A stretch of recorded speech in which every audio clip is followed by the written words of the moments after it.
Hello दोस्तों, कैसे हो आप सब। स्वागत है आप सभी का आपके अपने चैनल शिक्षा अकेडमी पर। तो आज का यह वीडियो सीजी बोर्ड क्लास 10 के लिए बहुत ही महत्वपूर्ण है, क्योंकि आज के इस वीडियो में हम क्लास 10 के इंग्लिश के ग्रामर के 15 most important fill in the blanks को कवर करने वाले हैं, जो कि आपके बोर्ड एग्जाम 2024 के लिए सबसे ज्यादा महत्वपूर्ण है। तो अगर आपको ग्रामर आता है तो आप टेस्ट लगा के देखना कि आपका 15 क्वेश्चन में से कितने सही होते हैं, और अगर आपको ग्रामर का कुछ भी नहीं आता है तो बस आप इस वीडियो को ध्यान से देखिए और पूरा तक देखिए। आपको ग्रामर से सारे डाउट क्लियर हो जाएंगे, क्योंकि हम यहाँ पर इसे हिंदी और इंग्लिश दोनों माध्यम में अच्छे से सीखेंगे फ्रेंड। तो बने रहे वीडियो के अंत तक, और वीडियो पसंद आए तो वीडियो को लाइक और अपने दोस्तों में भी शेयर जरूर करें, और नए हो तो चैनल को सब्सक्राइब करके बेल आइकन को प्रेस कर लेना फ्रेंड्स, इसी तरीके की वीडियोस पाने के लिए। तो आइए आज के इस वीडियो को करते हैं स्टार्ट। तो हमें दिया गया है fill in the blanks using correct alternatives. तो हमें फ्रेंड्स ये कुछ अल्टरनेटिव्स दिया गया है, इसी को हमें इस खाली स्थान यानी कि इस फिल इन द ब्लैंक्स को फिल करना है। तो आइए हम देखते हैं बारी बारी से सभी क्वेश्चनों को। तो हमें पहले दिया गया है मिस्टर घनश्याम इज खाली स्थान ऑनरेबल मैन। तो यहाँ पे हमें दिया गया है फ्रेंड ए एन द। तो इनमें से यहाँ पे हम क्या रखेंगे, क्या सही होगा। तो देखो फ्रेंड, ये क्या है, ये आर्टिकल कहते हैं। ए एन द को क्या कहते हैं, आर्टिकल। ये आर्टिकल का क्वेश्चन है। तो यहाँ पे हमें देखना है कि क्या आएगा, यहाँ पे ए रखें कि ए एन की द। तो देखो फ्रेंड, ए का यूज और द एन का यूज क्या होता है। एन का यूज हम तब करते हैं जब जो नाउन या शब्द आया है उसका जो उच्चारण है वो स्वर से हो फ्रेंड। कैसे हो, स्वर से। स्वर से हो तब हम क्या करेंगे, वहां पे एन लगाएंगे। और स्वर नहीं आया तो क्या होगा, स्वर नहीं आया तो हम ए रख देंगे फ्रेंड। और ना ही स्वर होगा और ना ही व्यंजन, तब हम उस कंडीशन में द लगा देंगे। तो यहाँ पे देखिए हमें ऑनरेबल कहा गया है। तो ये क्या है फ्रेंड, ऑनरेबल, यानी कि इसका मतलब होता है सम्माननीय। तो क्या हो जाएगा, देखो यहाँ पे ए रखे कि एन, तो हम देख रहे हैं इसे पढ़ रहे हैं तो ऑनरेबल कह रहे हैं, ऑनरेबल। तो ओ कौन सा क्या है फ्रेंड, स्वर है कि व्यंजन है। तो ओ स्वर है ना, हिंदी का स्वर है। तो आपको हिंदी का स्वर देखना है। तो क्या आ रहा है, ऑनरेबल यानी कि ओ। तो ओ कैसा है, स्वर है। इसका मतलब क्या आ जाएगा, ए एन आ जाएगा फ्रेंड, यानी कि क्या आ जाएगा, एन आ जाएगा। तो यहाँ इसका सही आंसर हो जाएगा एन। तो क्या हो जाएगा पूरा sentence, mister Ghanshyam is an honourable man. ठीक है, तो ये किससे, स्वर से स्टार्ट हो रहा है, तो इसका मतलब हो जाएगा यहाँ पे एन आएगा। तो यही आंसर हो जाएगा friend, mister Ghanshyam is an honourable man. Mister Ghanshyam यानी कि मिस्टर घनश्याम एक सम्माननीय व्यक्ति हैं। आइए इसी प्रकार दूसरा देखते हैं। दूसरा में दिया गया है he has been suffering from fever खाली स्थान मंडे। तो यहाँ पे फ्रेंड्स हमें दिया है अल्टरनेटिव्स फॉर और सिंस। तो यहाँ पे क्या रखेंगे, फॉर कि सिंस। तो देखो फ्रेंड्स, ये कौन सा, ये टेंस का है ना। टेंस कौन सा टेंस है, ये प्रेजेंट परफेक्ट कॉन्टिन्यूअस टेंस है फ्रेंड, प्रेजेंट परफेक्ट कॉन्टिन्यूअस। तो उसी में फॉर और सिंस का यूज करते हैं। तो फॉर और सिंस का यूज कब करते हैं, तो सिंस होता है फ्रेंड्स, सिंस निश्चित समय के लिए, निश्चित। ठीक है, क्या होता है, निश्चित समय के लिए हम सिंस का यूज करते हैं, और फॉर अनिश्चित समय के लिए, अनिश्चित। ठीक है, तो देखो यहाँ पे हमें क्या कहा गया, he has been suffering from fever, वह बुखार से पीड़ित है। तो खाली स्थान मंडे, यानी कि मंडे से कह रहे हैं। तो मंडे अनिश्चित होगा कि निश्चित होगा, तो जाहिर सी बात है मंडे यानी कि सोमवार से कह रहा है, तो ये निश्चित है। इसका मतलब क्या हो जाएगा, निश्चित के लिए सिंस, यानी कि यहाँ पे आ जाएगा सिंस।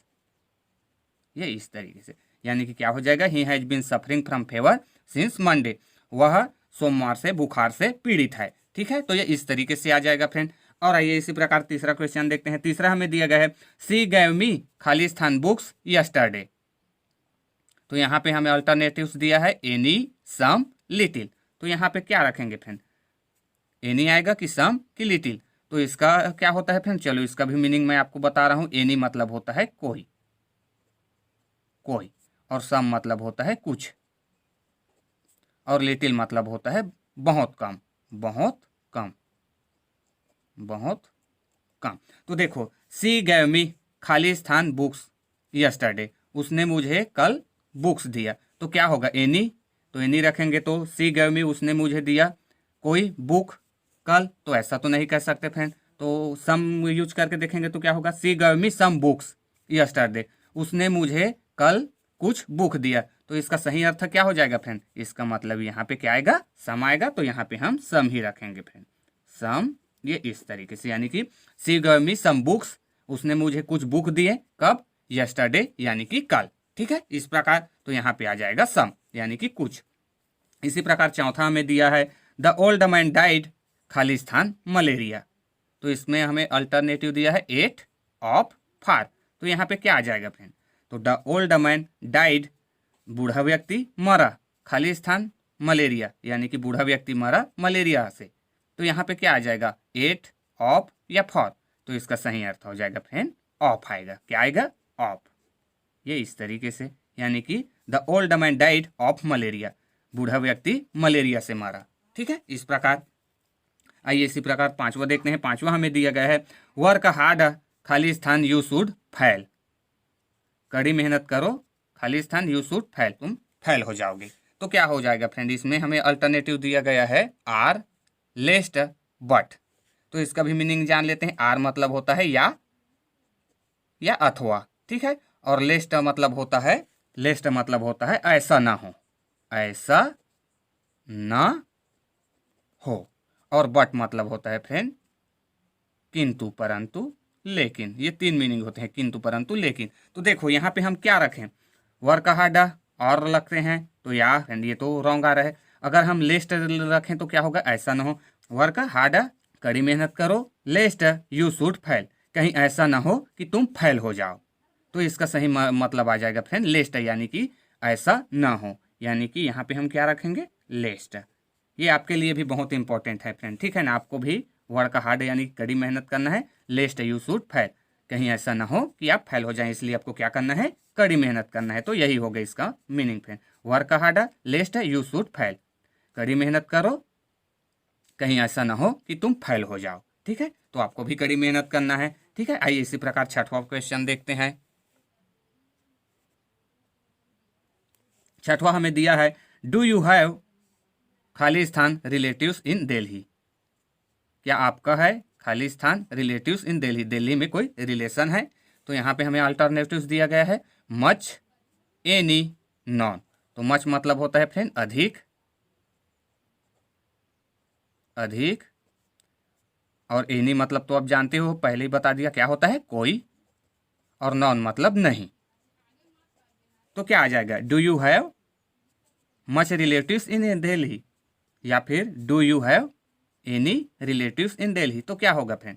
तो इसका सही अर्थ हो जाएगा, हमेशा ये ध्यान देना कि अगर दिया गया सेंटेंस प्रश्नवाचक है तो वहाँ पे हमेशा एनी आता है फ्रेंड। क्या आता है? एनी, हमेशा। तो ये कैसा प्रश्न? ये प्रश्नवाचक है। देखो, डू यू हैव, क्या आपका कोई है रिलेटिव्स इन दिल्ली, दिल्ली में आपका कोई रिलेशन है, तो ये क्या है? प्रश्नवाचक। तो यहाँ पे आ जाएगा एनी। ये एक हो गया, ठीक है। तो यहाँ पे आ जाएगा एनी। तो इसका सही अर्थ क्या हो जाएगा? देखिए, do you have any relatives in Delhi, क्या आपका दिल्ली में कोई, देखो, कोई रिलेशन है कि नहीं, ऐसा हमसे पूछा जा रहा है। तो इसका सही मीनिंग हो जाएगा एनी। ठीक है, आइए इसी प्रकार सातवां क्वेश्चन देखते हैं। सातवां हमें दिया है द ट्रेन इज, खाली स्थान हावर लेट। तो इसमें हमें आर्टिकल फिर वही दिया है फ्रेंड, ए एन द। तो यहाँ पे क्या आएगा? तो देखिए यहाँ पे क्या होगा? तो इसे हम क्या पढ़ते हैं फ्रेंड? हावर बोल देते हैं, लेकिन ये वास्तव में हम इसे पढ़ेंगे कैसे? आवर। क्या पढ़ेंगे? आवर, आ व। तो देखो, आवर पढ़ते हैं, ये एच साइलेंट रहता है ना, ठीक है, ये एच साइलेंट रहता है। एच को हमें उच्चारण में नहीं बोलना है, अगर एच को बोलोगे तो ये गलत हो जाएगा। तो इसे हम क्या पढ़ते हैं? आवर। ठीक है, आवर। तो आवर आ कैसा है? तो आ तो स्वर है, अ क्या है? स्वर है। तो स्वर के लिए हम क्या यूज करते हैं? A an. तो यहाँ पे आ जाएगा friend a an, a an, यानी कि the train is an hour late, यानी कि ट्रेन 1 घंटा लेट है। ठीक है, तो इस प्रकार। अब आइए नेक्स्ट क्वेश्चन देखते हैं। आठवां प्रश्न हमें दिया है द टीचर वॉज स्टैंडिंग, खाली स्थान द स्टूडेंट्स, यानी कि टीचर खड़ा था स्टूडेंट के पीछे। तो यहाँ पे हमें दिया गया है अल्टरनेटिव्स बिटवीन और एमंग। तो दोनों का मतलब होता है फ्रेंड बीच में, बिटवीन मतलब भी होता है बीच में, और एमंग का मतलब होता है बीच में। तो इन दोनों में अर्थ कैसे अलग अलग करें, यानी कि कैसे दोनों को अलग अलग यूज करें? क्या यूज करें यहाँ पे, बिटवीन की एमंग? तो इसका सिंपल सा मेथड है फ्रेंड, बिटवीन दो लोगों के लिए यूज होता है, यानी कि दो लोगों के बीच अगर कोई व्यक्ति है तो उसके लिए हम बिटवीन का यूज करेंगे। और एमंग का यूज करेंगे जब कोई व्यक्ति कई व्यक्ति के बीच में खड़ा हो, तब एमंग का यूज करेंगे। तो देखो हमें क्या कहा गया है? The teacher was standing, teacher खड़ा था। द स्टूडेंट, यानी कि स्टूडेंट, तो जाहिर सी बात है फ्रेंड, एक दो स्टूडेंट तो नहीं होंगे, कम से कम दो से ज़्यादा होंगे, 2-3 स्टूडेंट थे, ज़्यादा के बीच में वो खड़ा था, है ना। तो इसके लिए क्या आ जाएगा? 2 से ज़्यादा है इसका मतलब एमंग आ जाएगा फ्रेंड। तो यहाँ पे आ जाएगा एमंग। एमंग यानी कि the teacher was standing among the student, teacher student के बीच में खड़ा था। ठीक है, इस प्रकार। 9वां क्वेश्चन हमें दिया गया है Rajeshwari has been living in Korba. Rajeshwari Korba में रह रही है, खाली स्थान 2014। तो यहाँ पे भी हमें सिंस, फॉर या ऑन इसका यूज करना है। तो ये भी कैसा है फ्रेंड, ये भी प्रेजेंट परफेक्ट कॉन्टिन्यूअस टेंस है, उसी में सिंस और फार का यूज होता है। तो सिंस और फार का यूज कब होता है, तो इससे जस्ट पहले अभी और हम इसके क्वेश्चन देखे फ्रेंड। तो क्या हो जाएगा, 2014 से राजेश्वरी कोरबा में रह रही है। तो ये निश्चित समय है कि अनिश्चित है, तो जाहिर सी बात है 2014 एक निश्चित समय है। तो इसके अनुसार यहाँ पे क्या आ जाएगा, निश्चित समय के लिए हमेशा सिंस यूज होता है, तो ये हो जाएगा सिंस। ये इस तरीके से Rajeshwari has been living in Korba since 2014। Rajeshwari 2014 से कोरबा में रह रही है, ये इस तरीके से हो जाएगा। 10वां क्वेश्चन हमें दिया है ही जम्प द खाली स्थान द रिवर। तो इसमें हमें अल्टरनेटिव दिया है ऑन, इन, इनटू। तो क्या होगा फ्रेंड, यहाँ पे ही जम्प द खाली स्थान द रिवर, तो इसमें ऑन आएगा कि इन आएगा कि इनटू आएगा। तो देखो, इन मतलब भी होता है में, और ऑन मतलब होता है पर। ऑन मतलब पर और इन मतलब होता है में, और इनटू मतलब भी होता है में। तो इनमें से अब तो आप ये जान गए होंगे, तो इसमें क्या होगा, इन होगा या इनटू। तो इनमें इनटू या इन कैसे यूज करें, तो देखो फ्रेंड, इन का मतलब होता है में, और इसको हम लोग साधारण तौर पर यूज करते हैं। और इनटू का यूज कब करते हैं, इनटू का यूज तब करते हैं जब कोई गतिमान हो। क्या हो, गतिमान हो, और उसकी अवस्था एक अवस्था से दूसरी अवस्था में बदले। तो यहाँ पे देखिए ही जम्प्ड, जम्प्ड मतलब होता है कूदना, यानी कि ही जम्प्ड उसने कूदा। खाली स्थान द रिवर, यानी कि वो पहले क्या था, धरातल में था, उसके बाद वो पानी में चला गया। इसका मतलब क्या है, गति भी है, और क्या है, उसकी स्थिति में भी परिवर्तन है। वो पहले धरातल पर था, अब क्या है, पानी में। तो इसका मतलब क्या हो जाएगा, इसमें क्या यूज होगा, इन टू फ्रेंड, यानी कि क्या हो जाएगा, इन टू। ठीक है, ही जम्प्ड इनटू द रिवर, उसने रिवर में यानी कि नदी में कूदा। ठीक है, तो ये गति की अवस्था में हमेशा इनटू आता है। ठीक है, गति की अवस्था और एक अवस्था से दूसरी अवस्था में परिवर्तन हो तब। ठीक है, तो यहाँ से इस हिसाब से into the river is correct answer हो जाएगा फ्रेंड। 11वां प्रश्न हमें दिया है सी लिव्स इन खाली स्थान अपार्टमेंट। तो ये भी हमें आर्टिकल का क्वेश्चन है फ्रेंड, ए एन द। देखिए क्या आएगा यहाँ पे, सी लिव्स इन खाली स्थान अपार्टमेंट। तो यहाँ पे फिर वही देखेंगे, क्या ये स्वर से ही स्टार्ट हो रहा है कि व्यंजन से। तो देखिए अपार्टमेंट, अपार्टमेंट, तो अ आ रहा है फ्रेंड, अ। तो अ क्या है, अ उच्चारण में ये तो स्वर है, तो इसका मतलब यहाँ पे भी क्या आ जाएगा, यहाँ पे भी एन आ जाएगा फ्रेंड, ए एन। ठीक है, तो क्या हो जाएगा, she lives in an apartment, यानी कि वह एक अपार्टमेंट में रहती है। ठीक है, इसी प्रकार हमें 12वां क्वेश्चन दिया है हाउ खाली स्थान money do you need. How खाली स्थान मनी डू यू नीड, तो इसका हमें अल्टरनेटिव्स दिया है मच, मैनी, एनी।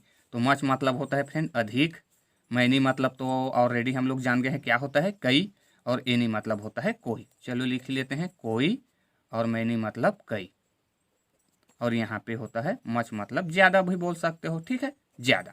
तो देखो, तो यहाँ पे हमें दिया है खाली स्थान हाउ, हाउ खाली स्थान मनी डू यू नीड।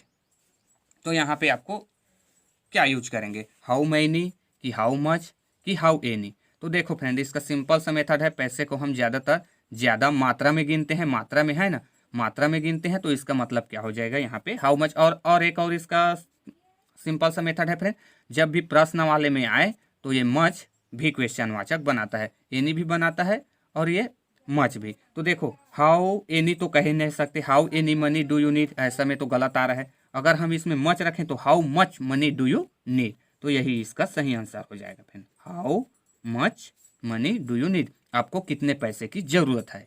ठीक है, ये इस तरीके से। तो यहाँ पे क्या आ जाएगा, much, how much money do you need, आपको कितने पैसे की ज़रूरत है। आइए 13वां क्वेश्चन देखते हैं। 13वां क्वेश्चन हमें दिया है ही विल वेट खाली स्थान 3 o'clock, वह प्रतीक्षा करेंगे खाली स्थान 3 o'clock 3 बजे। तो यहाँ पे हमें दिया गया है अल्टरनेटिव ऑन, इन, टिल। तो क्या होगा फ्रेंड, यहाँ पे ऑन मतलब क्या होता है, पर, इन मतलब होता है में, और टिल मतलब होता है तक। तो क्या होगा यहाँ पे, ही विल वेट, वह प्रतीक्षा करेंगे खाली स्थान 3 o'clock यानी 3 बजे। तो क्या 3 बजे पर लिखेंगे या 3 बजे में लिखेंगे या 3 बजे तक लिखेंगे? तो जाहिर सी बात है फ्रेंड, क्या होगा? तक आएगा। इसका मतलब क्या होगा? टिल आएगा यहाँ पे फ्रेंड, टिल। ये इस तरीके से, यानी कि he will wait till 3 o'clock। वे प्रतीक्षा करेंगे कब तक? 3 बजे तक। वे 3 बजे तक प्रतीक्षा करेंगे। He will wait till 3 o'clock। ठीक है। आइए इसी प्रकार 14वां क्वेश्चन देखते हैं। हमें 14वां प्रश्न दिया है, सी हैज बीन स्टडीइंग, वह पढ़ रही है, खाली स्थान 4 o'clock। ये भी क्या है फ्रेंड? सिंस, फॉर, ड्यूरिंग, ये हमें अल्टरनेटिव्स दे दिए गए। तो ये कैसा सेंटेंस है? ये भी प्रेजेंट परफेक्ट कॉन्टिन्यूअस है।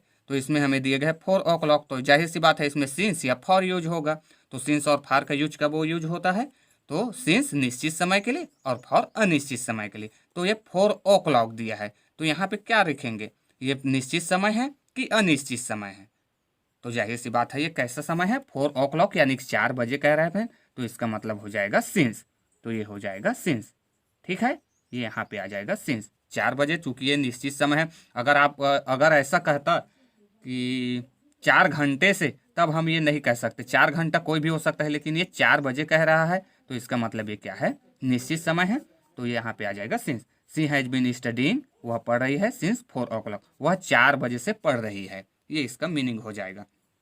आइए आज के इस वीडियो का लास्ट और 15वां क्वेश्चन देखते हैं। 15वां में दिया गया है, they teach maths in our school, वे हमारे स्कूल में मैथ्स पढ़ाते हैं, खाली स्थान। तो हमें दिया गया है alternatives, do they, don't they और डज दे। तो ये कैसा क्वेश्चन है फ्रेंड? ये क्वेश्चन टैग है। तो यहाँ पे हमें राइट क्वेश्चन टैग ये 3 दे दिया गया है, हमें राइट क्वेश्चन टैग चुनना है। तो क्या आ जाएगा यहाँ से? देखिए, डू दे होगा कि डोंट दे कि डज दे। तो इसको मैंने ऑलरेडी आपको अच्छे से बता दिया है फ्रेंड। देखो, तो ये सेंटेंस हमें दिया गया है, ये कैसा है? ये अफर्मेटिव सकारात्मक में है। तो इसका जो क्वेश्चन टैग होगा वो नकारात्मक में होगा फ्रेंड। तो देखिए इसमें आपको नकारात्मक में कैसा दिख रहा है? नकारात्मक जिसमें नॉट लगा रहता है। अगर ये सेंटेंस सकारात्मक में है तो इसका क्वेश्चन टैग नकारात्मक में होता है, और अगर ये दिया गया सेंटेंस नकारात्मक कहीं पे नॉट लगा रहता तो इसका क्वेश्चन टैग सकारात्मक में होता फ्रेंड, जस्ट उल्टा। ठीक है, तो ये हमें कैसा दिया है? ये सकारात्मक में है, तो इसका क्वेश्चन टैग नकारात्मक में होगा। तो देखिए, डू दे, इसमें तो नॉट नहीं लगा है, तो ये तो हो ही नहीं सकता। और दूसरा दिया है डोंट दे, यानी कि यहाँ पे डू नॉट दे लिखा है, तो इसमें नॉट लगा है, इसका मतलब ये हो सकता है। और इसमें दिया है डज दे, तो ये इसमें भी नॉट नहीं लगा है, इसका मतलब हमारा राइट आंसर यही हो जाएगा फ्रेंड, यानी कि डोंट दे। ये इस प्रकार से। ठीक है, तो इसका right answer, they teach maths in our school, don't they, यानी कि वे हमारे स्कूल में मैथ्स पढ़ाते हैं, और इसका अर्थ होता है ना। ठीक है, यानी कि इसका पूरा मीनिंग क्या हो जाएगा? वे हमारे स्कूल में मैथ्स पढ़ाते हैं, यानी गणित पढ़ाते हैं, है ना, ऐसा हम कहेंगे।